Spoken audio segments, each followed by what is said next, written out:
So నేను 7 సముద్రాల అవతలు ఉన్న పొద్దుగాల పొద్దుకి ఎందుకు నెత్తి నోరు కొట్టుకుంటాను చెప్పోది. నాకు ఒక పదవి ఇమని అడిగినా, నాకు ఒక 10 రూపాయలు ఇమని అడిగినా అడగలే కదా, అడుగుతలేను కదా, నాకు అట్లాంటి ఆశ కూడా లేదు కదా.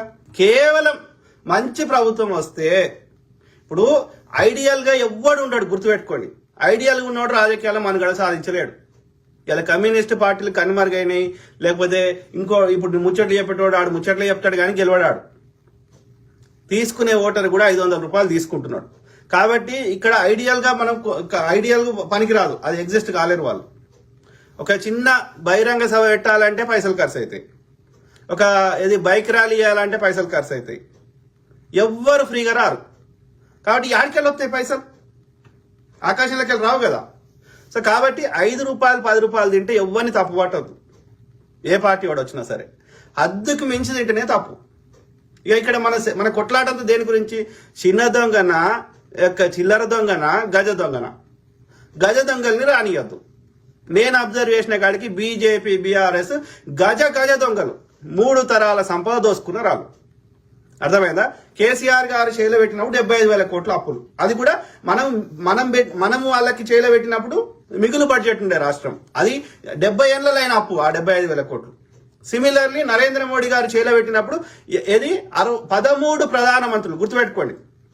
64 ఏళ్లలో చేసిన అప్పు 56 లక్షల కోట్లు. ఒక్క నరేంద్ర మోడీ 10 ఏళ్లలో చేసిన అప్పు ఇవాళ ఎంత? భారతదేశం అప్పు 168 లక్షల కోట్లు. 168 లక్షల కోట్లకి వెళ్ళి 56 లక్షల కోట్లు తీసేస్తే 112 లక్షల కోట్లు ఒక్క నరేంద్ర మోడీ 10 ఏళ్లలో చేశాడు. నరేంద్ర మోడీ కేసీఆర్ వల్లనన్నా ఆ చిల్లర్నో బొల్లర్నో ఎవరికో వచ్చినాయి.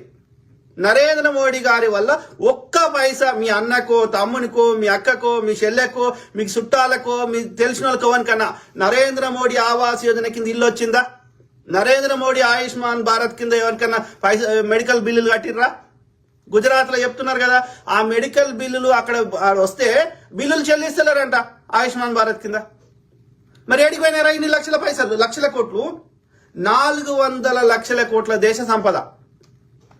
ఇది కాంగ్రెస్ ఓటు 70 ఏళ్లలో 13 ప్రధానమంత్రులు 70 ఏళ్లలో కట్టినటువంటి అన్ని ప్రభుత్వ రంగ సంస్థలు గుజరాతీ దోస్తులకు అమ్మేస్తున్నాడు. లక్షల కోట్ల వర్తది ఆల్మోస్ట్ ఫ్రీగా ఇచ్చేస్తున్నాడు. ఎయిర్పోర్ట్లు, సీ పోర్ట్లు, భూమిలో ఉండేటువంటి ఖనిజాలు. మళ్ళీ వాడు వచ్చేసి ఇవన్నీ వాడి దోపిడి నుంచి దృష్టి మరల్చడానికి హిందూ ముస్లిం అని కూడా పెడుతున్నాడు.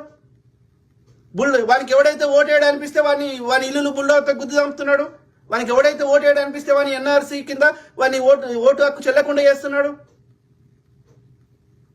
అవునా కాదా? అట్లాంటి బీజేపీ ముండా కొడుకు వాని వల్ల ఒక ఎడారిలో ఉండేటువంటి బ్రహ్మజముడు నాగజముడు వల్లనన్నా కొంచెం ఏదైనా లాభం అవుతుందేమో ఆ ఒంటెలకు గింటలకు, కానీ బీజేపీ వల్ల అది కూడా లాభం లేదు కదా. బీజేపీ మంచిగా ఉన్నాడు ఎవడన్నా అంటే, బీజేపీ పాలించి అస్సాంకి పోయిరండి, పోయి మళ్ళీ వస్తారో లేదో మాకు తెలియదు. బీజేపీ పరిపాలించి యూపీకి పోయి మళ్ళీ వస్తారో లేదో మాకు తెలియదు. ఏ సామాజిక వర్గం బాగలేదు. అర్థమైందా? ఉత్తర భారతదేశంలో ఆ యొక్క టన్నెళ్ళు లేకపోతే ఆ రోడ్డు వ్యవస్థ ఎందుకు కట్టుకుంటుండు?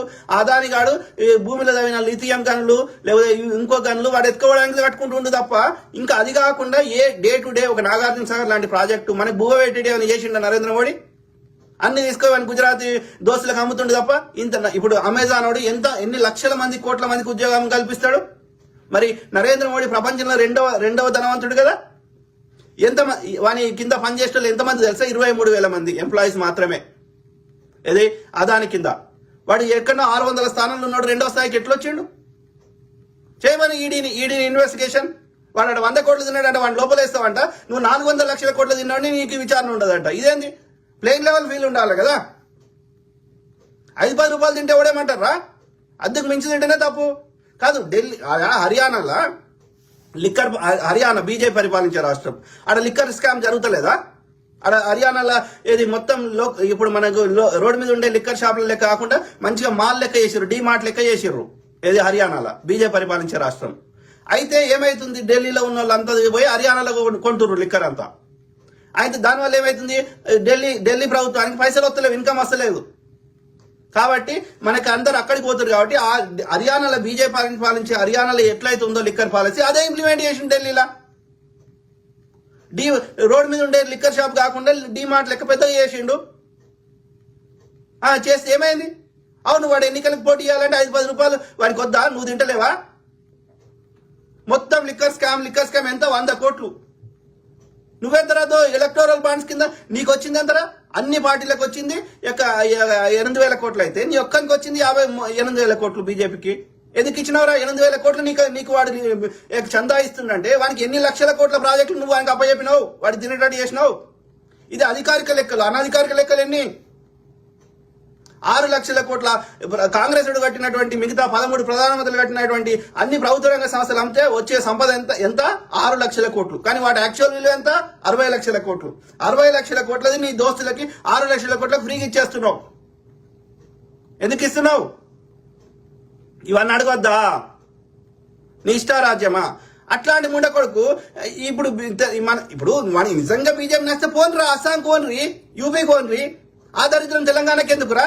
నాకు అర్థం కాదు. ఇక్కడ ప్రజా సమస్యలు ఉంటాయా? ప్రతిదాని హిందూ ముస్లిం కూడా అనేది చూపెట్టుడు తప్ప ఏమైనా ఉంటుందా? కర్ణాటక గతంలో బాగుందా, ఇవాళ బాగుందా? చెప్పండి మిత్రులారా, ప్లీజ్ ఆలోచించండి.